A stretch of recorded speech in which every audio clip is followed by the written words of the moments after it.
সহজ অঙ্ক পরীক্ষায় আসে, কিন্তু আমরা সামান্য ভুলের কারণেই হচ্ছে পরীক্ষায় এই অঙ্কগুলো ভুল করে আসি। চলুন দেখি আমরা এই অঙ্কটা খুব সহজে কিভাবে করতে পারি।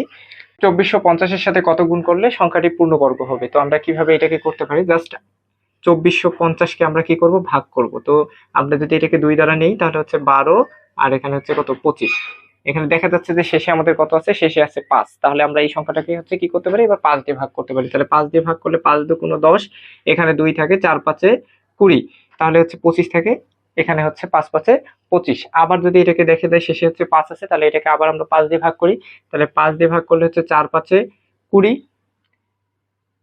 আর এখানে থাকতেছে হচ্ছে কত, 4, আর হচ্ছে 5 45, 5 9 45। তাহলে এটাকে আর ভাগ যাচ্ছে না, আমরা 7 সাথে কি লিখতে পারি, 49। দেখেন এখানে বলছে যে 2450 সাথে কত গুণ করলে গুণফল একটি পূর্ণবর্গ সংখ্যা হবে। তো আমরা এখানে সিম্পলি দেখি যে 2টা 5 আছে, 2টা 7 আছে, শুধু জোর পূর্ণ নাই কি আর 2 এর।